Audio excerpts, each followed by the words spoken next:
ಕನ್ನಡಿಗ ಶರಣು ಶರಣಾರ್ಥಿ. ಪ್ರೀತಿಯ ಸ್ನೇಹಿತರೆ, ಇವತ್ತಿನ ನಮ್ಮ ಒಂದು ಜಾಬ್ ಸರ್ಚಿನಲ್ಲಿ ಏನಪ್ಪಾ ಅಂದ್ರೆ GSL ನೇಮಕಾತಿ 2020 ಅಂದ್ರೆ ಗೋವಾ ಶಿಪ್ ಯಾರ್ಡ್ ನೇಮಕಾತಿ 2026. ಸ್ನೇಹಿತರೆ, ಇದೆಲ್ಲವೂ ಏನಪ್ಪಾ ಅಂದ್ರೆ government of India undertaking minister of defence ಇರ್ತಕ್ಕಂಥ ಅಂದ್ರೆ ಭಾರತ ಸರ್ಕಾರದ ಅಧೀನದಲ್ಲಿ ಕೆಲಸ ಮಾಡ್ತಕ್ಕಂಥ ಒಂದು ಗೋವಾ ಶಿಪ್ ಯಾರ್ಡ್ ಸಂಸ್ಥೆಯಾಗಿದೆ. ಹಾಗಾದ್ರೆ ಇಲ್ಲಿ ಏನಪ್ಪಾ ಅಂದ್ರೆ MBA ಮತ್ತು ITA ಪಾಸ್ ಆಗಿರ್ತಕ್ಕಂಥ ಅಭ್ಯರ್ಥಿಗಳು ಈ ಒಂದು ಹುದ್ದೆಗೆ ಅರ್ಜಿಗಳನ್ನು ಸಲ್ಲಿಸಬಹುದಾಗಿದೆ. ಹಾಗಾದ್ರೆ ಯಾವೆಲ್ಲ ಒಂದು ಹುದ್ದೆಗಳು ಕರೆದಿದ್ದಾರೆ, ಆ ಹುದ್ದೆಗೆ ಅನುಗುಣವಾಗಿ ಯಾವ ಒಂದು ವಯೋಮಿತಿ ಒಳಗಡೆ ಇರ್ತಕ್ಕಂಥ ಅಭ್ಯರ್ಥಿಗಳು ಈ ಒಂದು ಹುದ್ದೆಗೆ ಅರ್ಜಿಗೆ ಸಲ್ಲಿಸಬಹುದಾಗಿದೆ ಮತ್ತು ಆಯ್ಕೆ ಇರ್ತಕ್ಕಂಥ ಅಭ್ಯರ್ಥಿಗಳಿಗೆ ವೇತನ ಎಷ್ಟು ದೊರೆಯಲಿದೆ. ಸ್ನೇಹಿತರೆ, ಈ ಒಂದು ಗೌರ್ಮೆಂಟ್ ಒಂದು ಹುದ್ದೆನ ಪಡೆದುಕೊಳ್ಳಬೇಕಾದ್ರೆ ನೀವು ಯಾವ ಒಂದು ಕೆಟಗರಿನ ಹೊಂದಿರಬೇಕಾಗುತ್ತೆ ಅನ್ನೋದ್ರ ಬಗ್ಗೆ ಕುಲಂಕುಷವಾಗಿ ನಾನು ಒಂದು ನೋಟಿಫಿಕೇಶನ್ ಬಗ್ಗೆ ಮಾಹಿತಿ ಈ ವಿಡಿಯೋದಲ್ಲಿ ತಿಳಿಸ್ಕೊಡ್ತಾ ಇದ್ದೀನಿ. ನೀವು ನಮ್ಮ ಯೂಟ್ಯೂಬ್ ಚಾನಲ್ಗೆ ಮೊದಲ ಬಾರಿ ಭೇಟಿ ನೀಡಿದರೆ ಸಬ್ಸ್ಕ್ರೈಬ್ ಜೊತೆಗೆ ಬೆಲ್ ಐಕನ್ ಕ್ಲಿಕ್ ಮಾಡೋದನ್ನ ಮರಿಬೇಡಿ. ಯಾಕಪ್ಪ ಅಂದ್ರೆ ಇದೇ ರೀತಿ ಕೇಂದ್ರ ಸರ್ಕಾರ ಮತ್ತು ರಾಜ್ಯ ಸರ್ಕಾರದ ಹೊಸ ಉದ್ಯೋಗ ಮಾಹಿತಿನ ಪ್ರತಿನಿತ್ಯ ಕೊಡಲಿಂದ ತಪ್ಪದೆ ನಿಮಗೆ ನೋಟಿಫಿಕೇಶನ್ ಬರಲಿದೆ. ಸ್ನೇಹಿತರೆ, ನಿಮಗೆ ಮೊದಲೇ ಹೇಳಿದ ಹಾಗೆ ಏನಪ್ಪಾ ಅಂದ್ರೆ ಇಲ್ಲಿ ತಾವುಗಳು ಇಲ್ಲಿ ಗಮನಿಸಬಹುದಾಗಿದೆ ಗೋವಾ ಶಿಪ್ ಯಾರ್ಡ್ ಲಿಮಿಟೆಡ್ ಇರ್ತಕ್ಕಂಥ. ಓಕೆ, ಸೊ ಈ ಗೋವಾ ಶಿಪ್ ಯಾರ್ಡ್ ಲಿಮಿಟೆಡ್ ಇರ್ತಕ್ಕಂಥ ಒಂದು ಇಲಾಖೆಯಿಂದ ಅಧಿಸೂಚನೆ ಬಿಡುಗಡೆವಾಗಿದ್ದು ಇವೆಲ್ಲವೂ ಕೂಡ government of India undertaking minister of defence ಇರ್ತಕ್ಕಂಥ ಅಂದ್ರೆ ಭಾರತ ಸರ್ಕಾರದ ಅಧೀನದಲ್ಲಿ ಕೆಲಸ ಮಾಡ್ತಕ್ಕಂಥ ಒಂದು ಸಂಸ್ಥೆವಾಗಿದೆ. ಹಾಗಾದ್ರೆ ಈ ಒಂದು ಹುದ್ದೆಯನ್ನು ಪಡೆದುಕೊಳ್ಳಬೇಕಾದ್ರೆ ಇನ್ ಡೀಟೇಲ್ಸ್ ಆಗಿ ನಾವು ಮಾತಾಡ್ತಾ ಹೋಗೋಣ ಬನ್ನಿ. ಅದೇ ರೀತಿ ತಾವುಗಳಲ್ಲಿ ಗಮನಿಸಬಹುದಾಗಿದೆ ಯಾವ ಒಂದು GSL ಶೆಡ್ಯೂಲ್ ಇದೆ ಇದು ಕೂಡ ಯಾವ್ದಪ್ಪ ಮಿನಿರತ್ನ ಕೆಟಗರಿಯಲ್ಲಿ ಬರ್ತಕ್ಕಂಥ ಒಂದು ಸಂಸ್ಥೆ ಆಗಿದೆ. ಯಾವ್ದಿರ್ತಕ್ಕಂಥದ್ದು ಮಿನಿರತ್ನ ಕೆಟಗರಿ ಬರ್ತಕ್ಕಂಥದ್ದು. ಇವೆಲ್ಲವೂ ಹುದ್ದೆಗಳು ಏನಪ್ಪಾ ಅಂದ್ರೆ ನೀವು ಆನ್ಲೈನ್ ಮೂಲಕವೇ ಅರ್ಜಿಗಳನ್ನು ಸಲ್ಲಿಸಬೇಕು, ಆನ್ಲೈನ್ ಮುಖಾಂತರ ಅರ್ಜಿಗಳನ್ನು ಸಲ್ಲಿಸಬೇಕಾಗುತ್ತೆ. ಹಾಗಾದ್ರೆ ಈ ಒಂದು ಹುದ್ದೆಗಳ ಬಗ್ಗೆ ನಾವು ಮಾಹಿತಿ ನೋಡ್ತಾ ಹೋಗೋಣ ಬನ್ನಿ. ಮೊದಲನೇದಾಗಿ ಏನಪ್ಪಾ ಅಂದ್ರೆ ತಾವುಗಳು ಗಮನಿಸ್ತಾ ಇದ್ರಿ ಇಲ್ಲಿ ಸೀರಿಯಲ್ ನಂಬರ್ ಬಗ್ಗೆ ಇರ್ತಕ್ಕಂಥದ್ದು, ಇಲ್ಲಿ ನೇಮ್ ಆಫ್ ಪೋಸ್ಟ್ ಇರ್ತಕ್ಕಂಥದ್ದು, ನಂಬರ್ ಆಫ್ ವೇಕೆನ್ಸಿಗಳ ಬಗ್ಗೆ ಮಾಹಿತಿ ಇರ್ತಕ್ಕಂಥದ್ದು, ರಿಸರ್ವೇಶನ್ ಇರ್ತಕ್ಕಂಥ ಒಂದು ಕೆಟಗರಿ ಬಗ್ಗೆ, ಆಯ್ಕೆ ಇರ್ತಕ್ಕಂಥ ಅಭ್ಯರ್ಥಿಗಳಿಗೆ ವೇತನ ಎಷ್ಟು ಸಿಗಲಾಗುವುದು ಮತ್ತು ಅದೇ ರೀತಿ ಈ ಒಂದು ಹುದ್ದೆಯನ್ನು ಪಡೆದುಕೊಳ್ಳಬೇಕಾದ್ರೆ ಯಾವ ಒಂದು ವಯೋಮಿತಿ ಒಳಗಡೆ ಇರ್ತಕ್ಕಂಥ ಅಭ್ಯರ್ಥಿಗಳು ಈ ಒಂದು ಹುದ್ದೆಗೆ ಅರ್ಜಿಗಳನ್ನು ಸಲ್ಲಿಸಬಹುದು. ಸ್ನೇಹಿತರೆ, ತಾವುಗಳು ಇಲ್ಲಿ ಗಮನಿಸಬಹುದಾಗಿದೆ ಅಸಿಡೆಂಟ್ ಸೂಪರಿಂಟೆಂಡೆಂಟ್ ಇರ್ತಕ್ಕಂಥದ್ದು ಅಸಿಡೆಂಟ್ ಸೂಪರಿಂಟೆಂಡೆಂಟ್ ಇರ್ತಕ್ಕಂಥ ಹುದ್ದೆಗಳಿದ್ದಾವೆ. ಇವು ಸ್ಟೋರ್ ಕಮರ್ಷಿಯಲ್ ಇರ್ತಕ್ಕಂಥ ಹುದ್ದೆಗಳು.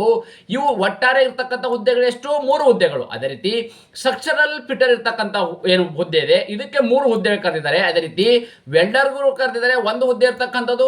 ಅದೇ ರೀತಿ ಟೆಕ್ನಿಕಲ್ ಅಸಿಸ್ಟೆಂಟ್ ಮೆಕ್ಯಾನಿಕಲ್ ಇರ್ತಕ್ಕಂಥದ್ದು, ಯಾವುದೋ ಮೆಕ್ಯಾನಿಕಲ್ ಹುದ್ದೆ ಇರ್ತಕ್ಕಂಥದ್ದು, ಇದು ಕೂಡ 1 ಹುದ್ದೆ ಇರ್ತಕ್ಕಂಥದ್ದು. ಅದೇ ರೀತಿ ಶಿಪ್ ರೈಟ್ ಫಿಟರ್ ಇರ್ತಕ್ಕಂಥ ಹುದ್ದೆಗಳು ಕೂಡ ಕರೆದಿದ್ದಾರೆ, ಇವರಿಗೆ ಇರ್ತಕ್ಕಂಥ 1 ಹುದ್ದೆಗಳು. ಸ್ನೇಹಿತರೆ, ಇವೆಲ್ಲವೂ ಕೂಡ ರಿಸರ್ವ್ ಕೆಟಗರಿ ಆಗಿರ್ತದೆ. ಅಂದ್ರೆ ST ಕೆಟಗರಿ ಹೊಂದಿರ್ತಕ್ಕಂಥ ಅಂದ್ರೆ ST ಕೆಟಗರಿ ಇರ್ತಕ್ಕಂಥ ಅಭ್ಯರ್ಥಿಗಳಿಗೆ ಈ ಒಂದು ಹುದ್ದೆಗೆ ಅರ್ಜಿ ಸಲ್ಲಿಸಬಹುದಾಗಿದೆ. ಇವೆಲ್ಲವೂ ಏನು 9 ಹುದ್ದೆಗಳಿದಾವೆ. ಈ 9 ಹುದ್ದೆ ಕೂಡ ರಿಸರ್ವ್ ಕೆಟಗರಿ ಆಗಿರ್ತಕ್ಕಂಥ ಹುದ್ದೆಗಳಾಗಿದೆ. ಅದೇ ರೀತಿ ಈ ನೋಡಿ ಅಸಿಸ್ಟೆಂಟ್ ಸೂಪರಿಂಟೆಂಡೆಂಟ್ ಇರ್ತಕ್ಕಂಥವರಿಗೆ 21,000 ರೂಪಾಯಿವರೆಗೂ ಬೇಸಿಕ್ ವೇತನ ಇರ್ತಕ್ಕಂಥದ್ದು, ಸಕ್ಸಲ್ ಫಿಟರ್ಗೆ 15,100 ರೂಪಾಯಿವರೆಗೂ ವೇತನ. ಅದೇ ರೀತಿ ವೆಲ್ಡರ್ಗೆ ಕೂಡ 15,100 ಮತ್ತು ಟೆಕ್ನಿಕಲ್ ಅಸಿಸ್ಟೆಂಟ್ಗೆ 16,600 ಇರ್ತಕ್ಕಂಥದ್ದು, ಶಿಪ್ ರೈಟರ್ಗೆ ಇಲ್ಲಿ 15,100. ಸ್ನೇಹಿತರೆ, ಇದು 15,100 ರೂಪಾಯಿ ಅನ್ನೋದೇನಿದೆ ನಿಮಗೆ ಬೇಸಿಕ್ ವೇತನ ಸಿಗಲಿದೆ.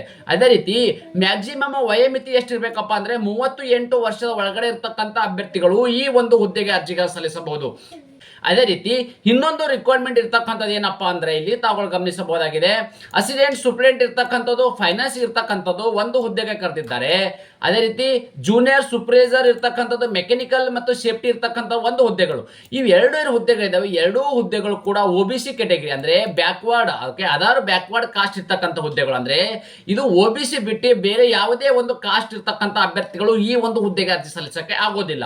ಅದೇ ರೀತಿ ಇವರಿಗೆ ಇರ್ತಕ್ಕಂಥ ಪೇ ಸ್ಕೇಲ್ ಏನಪ್ಪಾ ಅಂತಂದ್ರೆ 21,100 ರೂಪಾಯಿ ಅನ್ನೋದೇನಿದೆ ನಿಮಗೆ ಬೇಸಿಕ್ ವೇತನವಾಗಿದೆ.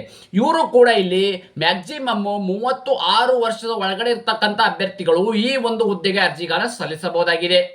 ಸ್ನೇಹಿತರೆ, ಇನ್ನೊಂದೊಬ್ಬ ಮುಖ್ಯವಾಗಿ ಏನಪ್ಪಾ ಅಂದ್ರೆ ನಾವಿಲ್ಲಿ ಯಾವೆಲ್ಲ ಹುದ್ದೆಗಳು ಮತ್ತು ಎಷ್ಟು ಹುದ್ದೆಗಳು ಕರೆದಿದ್ದಾರೆ, ಯಾವ ಒಂದು ಕೆಟಗರಿಗೆ ಸಂಬಂಧಪಟ್ಟ ಅಭ್ಯರ್ಥಿಗಳು ಹುದ್ದೆಗೆ ಅರ್ಜಿ ಸಲ್ಲಿಸಬಹುದು, ವಯೋಮಿತಿ ಎಷ್ಟು ಇರಬೇಕು ಎಂಬುದನ್ನು ನಾವಿಲ್ಲಿ ಕುಲಂಕುಷವಾಗಿ ಮಾಹಿತಿ ನೋಡಿದ್ದೀವಿ. ಹಾಗಾದ್ರೆ ಯಾವೆಲ್ಲ ಒಂದು ಕ್ವಾಲಿಫಿಕೇಶನ್ ಆಗಿರ್ತಕ್ಕಂಥ ಅಭ್ಯರ್ಥಿಗಳು ಯಾವ ಒಂದು ಹುದ್ದೆಗೆ ಅರ್ಜಿಗಳನ್ನು ಸಲ್ಲಿಸಬಹುದು ಅಂತ ನಾವು ಮಾಹಿತಿ ನೋಡಾದ್ರೆ ತಾವುಗಳು ಇಲ್ಲಿ ಗಮನಿಸಬಹುದಾಗಿದೆ. ಅಸಿಸ್ಟೆಂಟ್ ಮತ್ತು ಸೂಪರ್ಡೆಂಟ್ ಇರ್ತಕ್ಕಂಥ ಸ್ಟೋರ್ ಕಮರ್ಷಿಯಲ್ ಇರ್ತಕ್ಕಂಥ 3 ವೇಕೆನ್ಸಿ ಇದಾವೆ. ಇವರು ಇಲ್ಲಿ ಬ್ಯಾಚುಲರ್ ಮತ್ತು ಬಿಸಿನೆಸ್ ಅಡ್ಮಿನಿಸ್ಟ್ರೇಟರ್ ಇರ್ತಕ್ಕಂಥ MBA ಆಗಿರ್ತಕ್ಕಂಥ ಅಭ್ಯರ್ಥಿಗಳು ಈ ಒಂದು ಹುದ್ದೆಗೆ ಅರ್ಜಿಗಳನ್ನು ಸಲ್ಲಿಸಬಹುದಾಗಿದೆ. ಅದೇ ರೀತಿ ಏನಪ್ಪಾ ಅಂದ್ರೆ ಗ್ರಾಜುಯೇಷನ್ ಆಗಿರ್ತಕ್ಕಂಥ ಅಭ್ಯರ್ಥಿಗಳು ಕೂಡ ಈ ಒಂದು ಹುದ್ದೆಗೆ ಅರ್ಜಿ ಸಲ್ಲಿಸಬಹುದು. ಅದೇ ರೀತಿ ಇಲ್ಲಿ ನೋಡಿ ಏನು ಕ್ವಾಲಿಫಿಕೇಶನ್ ಇಕ್ವಿಲೆಂಟ್ ಮತ್ತು 1 ಇಯರ್ ಏನೋ ಡಿಪ್ಲೊಮಾ ಮಟೀರಿಯಲ್ ಮ್ಯಾನೇಜ್ಮೆಂಟ್ ಇರ್ತಕ್ಕಂಥ ಒಂದು ಕೋರ್ಸ್ ಅನ್ನು ಮಾಡಿದ್ರು ಕೂಡ ಅರ್ಜಿಯನ್ನು ಸಲ್ಲಿಸಬಹುದಾಗಿದೆ. ಇವರಿಗೆ ಇರ್ತಕ್ಕಂಥ ಒಂದು ವರ್ಕ್ ಎಕ್ಸ್ಪೀರಿಯನ್ಸ್ ಏನಪ್ಪಾ ಅಂದ್ರೆ 2 ವರ್ಷಗಳ ಕಾಲ ವರ್ಕ್ ಎಕ್ಸ್ಪೀರಿಯನ್ಸ್ ಹೊಂದಿರತಕ್ಕಂಥ ಅಭ್ಯರ್ಥಿಗಳು ಮಾತ್ರ ಅರ್ಜಿಯನ್ನು ಸಲ್ಲಿಸಕ್ಕೆ ಆಗೋದು. ನೋಡಿ ಮಿನಿಮಮ್ ಇರ್ತಕ್ಕಂಥದ್ದು ಎಷ್ಟು 2 ವರ್ಷಗಳ ಕಾಲ ನಿಮಗೆ ವರ್ಕ್ ಎಕ್ಸ್ಪೀರಿಯನ್ಸ್ ಅನ್ನು ಹೊಂದಿರಬೇಕಾಗತ್ತೆ. ಓಕೆ, ಇಲ್ಲಪ್ಪ ಅಂದ್ರೆ 2 ವರ್ಷಗಳ ಕಾಲ ಪೋಸ್ಟ್ ಗ್ರಾಜುಯೇಟ್ ಡಿಗ್ರಿ ಡಿಪ್ಲೊಮಾ ಆಗಿರ್ತಕ್ಕಂಥ ಅಭ್ಯರ್ಥಿಗಳು ಕೂಡ ಇವ್ರನ್ನ ಅರ್ಜಿಯನ್ನು ಸಲ್ಲಿಸಬಹುದು. ನಿಮಗೆ ಲ್ಯಾಂಗ್ವೇಜ್ ಏನಪ್ಪ ಅಂದ್ರೆ ಕೊಂಕಣಿ, ಮರಾಠಿ ಇರ್ತಕ್ಕಂಥ ಹಿಂದಿ, ಇಂಗ್ಲಿಷ್ ಈ ಒಂದು ಲ್ಯಾಂಗ್ವೇಜ್ ಅಲ್ಲಿ ನಿಮಗೆ ಹಿಡಿತಾ ಇರ್ತಕ್ಕಂಥ ಅಭ್ಯರ್ಥಿಗಳು ಕೂಡ ಅರ್ಜಿಗಳನ್ನು ಸಲ್ಲಿಸಬಹುದಾಗಿದೆ. ಅದೇ ರೀತಿ ಸ್ಟ್ರಕ್ಚರಲ್ ಫಿಟರ್ ಇರ್ತಕ್ಕಂಥ 3 ಹುದ್ದೆಗಳು ಇರ್ತಕ್ಕಂಥದ್ದು. ಈ 3 ಹುದ್ದೆಗೆ ಯಾವೆಲ್ಲ ಒಂದು ಕ್ವಾಲಿಫಿಕೇಶನ್ ಆಗಿರಬೇಕು ಅಂತ ನಾವು ಮಾಹಿತಿ ನೋಡಿದ್ರೆ ಇಲ್ಲಿ ನೀವು ಕೇವಲ ITI ಪಾಸ್ ಆದ್ರೆ ಸಾಕು, ITI ಅಥವಾ NCVT ಪಾಸ್ ಆದ್ರೆ ಸಾಕು ಈ ಒಂದು ಹುದ್ದೆಗೆ ಅರ್ಜಿ ಸಲ್ಲಿಸಬಹುದು. ITI ದಲ್ಲಿ ಯಾವುದಪ್ಪ ಅಂದ್ರೆ ಸ್ಟ್ರಕ್ಚರಲ್ ಫಿಟರ್ ಮತ್ತು ಫಿಟರ್ ಜನರಲ್ ಇರ್ತಕ್ಕಂಥದ್ದು, ಶೀಟ್ ಮೆಟಲ್ ವರ್ಕ್ ಇರ್ತಕ್ಕಂಥ ಈ ಒಂದು ಟ್ರೇಡ್ಗಳನ್ನ ಹೊಂದಿರತಕ್ಕಂಥ ಅಭ್ಯರ್ಥಿಗಳು ಈ ಒಂದು ಹುದ್ದೆಗೆ ಅರ್ಜಿಗಳನ್ನು ಸಲ್ಲಿಸಬಹುದಾಗಿದೆ. ಅದೇ ರೀತಿ ಸ್ಟ್ರಕ್ಚರಲ್ ಫಿಟರ್ ಇರ್ತಕ್ಕಂಥ ವರ್ಕ್ ಎಕ್ಸ್ಪೀರಿಯನ್ಸ್ ಏನಾಗಿರ್ಬೇಕಪ್ಪ ಅಂದ್ರೆ ಇವರು ಕೂಡ ಇಲ್ಲಿ ಮಿನಿಮಮ್ 2 ವರ್ಷಗಳ ಕಾಲ ವರ್ಕ್ ಎಕ್ಸ್ಪೀರಿಯನ್ಸ್ ಹೊಂದಿರತಕ್ಕಂಥ ಅಭ್ಯರ್ಥಿಗಳು ಮಾತ್ರ ಈ ಒಂದು ಹುದ್ದೆಗೆ ಅರ್ಜಿಗಳನ್ನ ಸಲ್ಲಿಸಬಹುದಾಗಿದೆ. ಅದೇ ರೀತಿ ಇನ್ನೊಂದು ಬಹು ಮುಖ್ಯವಾಗಿ ಏನಪ್ಪಾ ಅಂತಂದ್ರೆ ನೀವು ಇಲ್ಲಿ ಅಪ್ರೆಂಟಿಸ್ ಏನು ಮಾಡಿಲ್ಲ ಅಂತಂದ್ರೂ ಪರವಾಗಿಲ್ಲ. ಅಂದ್ರೆ ಇಲ್ಲಿ ರಿಲೇಟೆಡ್ ಇರ್ತಕ್ಕಂಥ ಶಿಪ್ ಬಿಲ್ಡಿಂಗ್ ಅಲ್ಲಿ ನಿಮಗೆ ವರ್ಕ್ ಎಕ್ಸ್ಪೀರಿಯನ್ಸ್ ಹೊಂದಿರತಕ್ಕಂಥ ಅಭ್ಯರ್ಥಿಗಳು ಕೂಡ ಅರ್ಜಿ ಸಲ್ಲಿಸಬಹುದಾಗಿದೆ. ಅಂದ್ರೆ ಯಾವುದೇ ರೀತಿ ನೀವು ಇಲ್ಲಿ ಅಪ್ರೆಂಟಿಸ್ ಮಾಡಿಲ್ಲ ಆದ್ರೆ ವರ್ಕ್ ಎಕ್ಸ್ಪೀರಿಯನ್ಸ್ ಇದ್ರೂ ಕೂಡ ಅರ್ಜಿಗಳನ್ನು ಸಲ್ಲಿಸಬಹುದಾಗಿದೆ. ಅದೇ ರೀತಿ ತಗೊಳ್ಳಿ ಇನ್ನೊಂದು ಗಮನಿಸಬಹುದು ವೆಲ್ಡರ್ ಇರ್ತಕ್ಕಂಥ ಹುದ್ದೆಗಳ ಬಗ್ಗೆ. ಇವರು ವೆಲ್ಡರ್ ಇಲ್ಲಿ ITI ವೆಲ್ಡರ್ ಅನ್ನು ಹೊಂದಿರತಕ್ಕಂಥ ಅಭ್ಯರ್ಥಿಗಳು ಕ್ವಾಲಿಫಿಕೇಶನ್ ಆಗಿರ್ತಕ್ಕಂಥ ಅಭ್ಯರ್ಥಿಗಳು ಹುದ್ದೆಗೆ ಅರ್ಜಿ ಸಲ್ಲಿಸಬಹುದಾಗಿದೆ. ಇವರಿಗೂ ಕೂಡ ಇಲ್ಲಿ 2 ವರ್ಷಗಳ ಕಾಲ ವರ್ಕ್ ಎಕ್ಸ್ಪೀರಿಯನ್ಸ್ ಹೊಂದಿರತಕ್ಕಂಥ ಅಭ್ಯರ್ಥಿಗಳು ಈ ಒಂದು ಹುದ್ದೆಗೆ ಅರ್ಜಿಗಳನ್ನು ಸಲ್ಲಿಸಬಹುದಾಗಿದೆ. ಅದೇ ರೀತಿ ಟೆಕ್ನಿಕಲ್ ಮತ್ತು ಅಸಿಸ್ಟೆಂಟ್ ಮೆಕ್ಯಾನಿಕಲ್ ವೇಕೆನ್ಸಿ ಇರ್ತಕ್ಕಂಥ 1 ಹುದ್ದೆಗಳಿದಾವೆ. ಇವರು ಏನಪ್ಪಾ ಅಂತಂದ್ರೆ ಇಲ್ಲಿ ಮ್ಯಾಕ್ಸಿಮಮ್ ಪ್ರೊಸೆಸ್ ಮಿನಿಮಮ್ ಇವರು 3 ವರ್ಷಗಳ ಕಾಲ ಫುಲ್ ಟೈಮ್ ಡಿಪ್ಲೊಮಾನ ಹೊಂದಿರತಕ್ಕಂಥ ಅಂದ್ರೆ ಮೆಕ್ಯಾನಿಕಲ್ ಇಂಜಿನಿಯರಿಂಗ್ ಅನ್ನ ಹೊಂದಿರತಕ್ಕಂಥ ಅಭ್ಯರ್ಥಿಗಳು ಈ ಒಂದು ಹುದ್ದೆಗೆ ಅರ್ಜಿ ಸಲ್ಲಿಸಬಹುದಾಗಿದೆ. 3 ವರ್ಷಗಳ ಕಾಲ ಫುಲ್ ಟರ್ಮ್ ಮೆಕ್ಯಾನಿಕಲ್ ಇಂಜಿನಿಯರಿಂಗ್ ಅನ್ನ ಹೊಂದಿರತಕ್ಕಂಥ ಅಭ್ಯರ್ಥಿಗಳು, ಅದರ ಜೊತೆಗೆ ಮಿನಿಮಮ್ ಇವರು ಕೂಡ 2 ವರ್ಷದ ವರ್ಕ್ ಎಕ್ಸ್ಪೀರಿಯನ್ಸ್ ಅನ್ನ ಹೊಂದಿರತಕ್ಕಂಥ ಅಭ್ಯರ್ಥಿಗಳು ಮಾತ್ರ ಈ ಒಂದು ಹುದ್ದೆಗೆ ಅರ್ಜಿಗಳನ್ನು ಸಲ್ಲಿಸಬಹುದಾಗಿದೆ. ಎಕ್ಸ್ಪೀರಿಯನ್ಸ್ ಇನ್ ಡಿಸಿಪ್ಲಿನ್ ಇರ್ತಕ್ಕಂಥ ಅಂದ್ರೆ ಅದೇ ಒಂದು ಲೈನ್ ನಲ್ಲಿ ನೀವು 2 ವರ್ಷಗಳ ಕಾಲ ವರ್ಕ್ ಎಕ್ಸ್ಪೀರಿಯನ್ಸ್ ಅನ್ನು ಹೊಂದಿರತಕ್ಕಂಥ ಅಭ್ಯರ್ಥಿಗಳು ಈ ಒಂದು ಹುದ್ದೆಗೆ ಅರ್ಜಿಗಳನ್ನು ಸಲ್ಲಿಸಬಹುದಾಗಿದೆ. ಶಿಪ್ ರೈಟರ್ ಫಿಟರ್ ವೇಕೆನ್ಸಿ 1 ಅಂದ್ರೆ ಶಿಪ್ ರೈಟರ್ ಇರ್ತಕ್ಕಂಥ ಫಿಟರ್ಗೆ 1 ವೇಕೆನ್ಸಿ ಇದೆ. ಇವರು ಇಲ್ಲಿ ಕೇವಲ 10ನೇ ತರಗತಿ ಅಥವಾ ITI ಪಾಸ್ ಆದ್ರೂ ಸಾಕು ಈ ಒಂದು ಹುದ್ದೆಗೆ ಅರ್ಜಿ ಸಲ್ಲಿಸಬಹುದು. ಶಿಪ್ ರೈಟರ್ ಇರ್ತಕ್ಕಂಥದ್ದು ಕೇವಲ ಇಲ್ಲಿ 10ನೇ ತರಗತಿ ಅಥವಾ ಇಲ್ಲಿ ITI ಪಾಸ್ ಆದ್ರೂ ಕೂಡ ಅರ್ಜಿಗಳನ್ನು ಸಲ್ಲಿಸಬಹುದಾಗಿದೆ. ಇವರು ಕೂಡ ಮಿನಿಮಮ್ ವರ್ಕ್ ಎಕ್ಸ್ಪೀರಿಯನ್ಸ್ ಇರ್ತಕ್ಕಂಥದ್ದು 2 ವರ್ಷಗಳ ಕಾಲ ವರ್ಕ್ ಎಕ್ಸ್ಪೀರಿಯನ್ಸ್ ಹೊಂದಿರತಕ್ಕಂಥ ಅಭ್ಯರ್ಥಿಗಳು ಈ ಒಂದು ಹುದ್ದೆಗೆ ಅರ್ಜಿಗಳನ್ನು ಸಲ್ಲಿಸಬಹುದಾಗಿದೆ. ಅದೇ ರೀತಿ ಇನ್ನೊಂದೇನಪ್ಪಾ ಅಂದ್ರೆ ಅಸಿಸ್ಟೆಂಟ್ ಸೂಪರಿಂಟೆಂಡೆಂಟ್ ಇರ್ತಕ್ಕಂಥ ಫೈನಾನ್ಸ್ ವೇಕೆನ್ಸಿ ಇರ್ತಕ್ಕಂಥ 1 ವೇಕೆನ್ಸಿ ಇರ್ತಕ್ಕಂಥ ಅಂದ್ರೆ ಅದರ್ ಬ್ಯಾಕ್ವರ್ಡ್ ಕಾಸ್ಟ್ ಇರ್ತಕ್ಕಂಥ ಹುದ್ದೆಗೆ ಇವರು ಇಲ್ಲಿ ಏನಾಗಿರ್ತದಪ್ಪ ಅಂತಂದ್ರೆ institute of Indian in coast agriculture ಇರ್ತಕ್ಕಂಥದ್ದು ಅಥವಾ MBA ಆಗಿರ್ತಕ್ಕಂಥ ಅಭ್ಯರ್ಥಿಗಳು ಅಂದ್ರೆ ಗ್ರಾಜುಯೇಟ್ ಆಗಿರ್ತಕ್ಕಂಥವ್ರು ಅಥವಾ MBA ಆಗಿರ್ತಕ್ಕಂಥ MBA ಫೈನಾನ್ಸ್ ಆಗಿರ್ತಕ್ಕಂಥ ಅಭ್ಯರ್ಥಿಗಳು ಈ ಒಂದು ಹುದ್ದೆಗೆ ಅರ್ಜಿ ಸಲ್ಲಿಸಬಹುದಾಗಿದೆ. ಮಿನಿಮಮ್ ಇವರಿಗೆ ಇರ್ತಕ್ಕಂಥ ವರ್ಕ್ ಎಕ್ಸ್ಪೀರಿಯನ್ಸ್ 2 ವರ್ಷಗಳ ಕಾಲ ವರ್ಕ್ ಎಕ್ಸ್ಪೀರಿಯನ್ಸ್ ಹೊಂದಿರತಕ್ಕಂಥ ಅಭ್ಯರ್ಥಿಗಳು ಈ ಒಂದು ಹುದ್ದೆಗೆ ಅರ್ಜಿಗಳನ್ನು ಸಲ್ಲಿಸಬಹುದಾಗಿದೆ.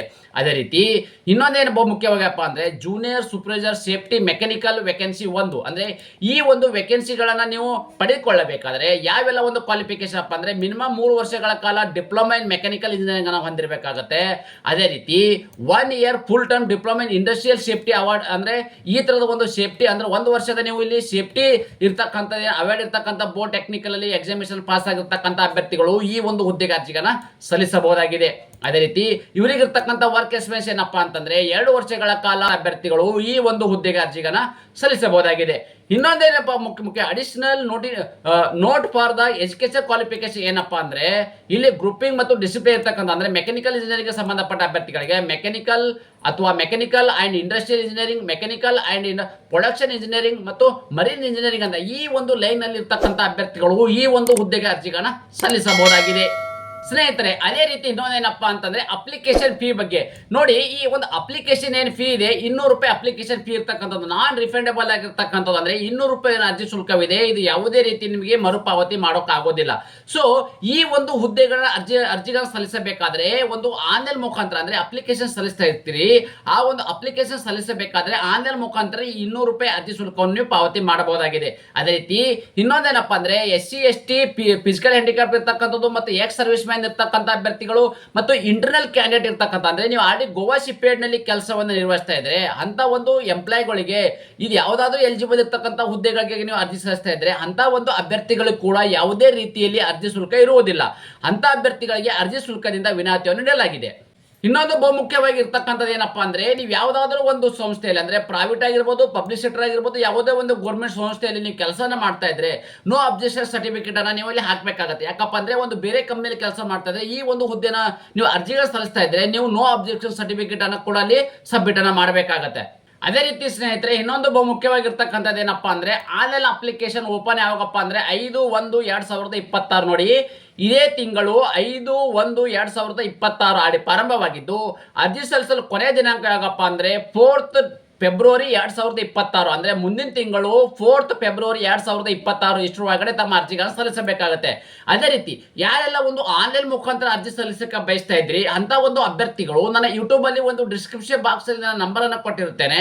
ವಾಟ್ಸ್ಆಪ್ ಅಲ್ಲಿ ನೀವು ಹಾಯ್ ಅಂತ ಮಾಡಿ ನಮಗೆ ಡಾಕ್ಯುಮೆಂಟ್ಸ್ ಕಳಿಸ್ಕೊಟ್ರೆ ನಾವು ನಿಮಗೆ ಆನ್ಲೈನ್ ಮುಖಾಂತರ ಅರ್ಜಿಗಳನ್ನು ಸಲ್ಲಿಸಿ ಮತ್ತೆ ನಿಮಗೆ ವಾಟ್ಸ್ಆಪ್ ಮುಖಾಂತರ PDF ಫೈಲ್ ಅನ್ನು ಕಳಿಸಿಕೊಡಲಾಗುವುದು.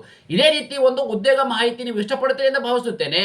ಈ ಉದ್ಯೋಗ ಮಾಹಿತಿ ನಿಮಗೆ ಇಷ್ಟವಾದರೆ ನಿಮ್ಮ ಫ್ಯಾಮಿಲಿಗೂ ಫ್ರೆಂಡ್ಸ್ಗೂ ಶೇರ್ ಮಾಡಲು ಮರೆಯದಿರಿ. ಧನ್ಯವಾದ.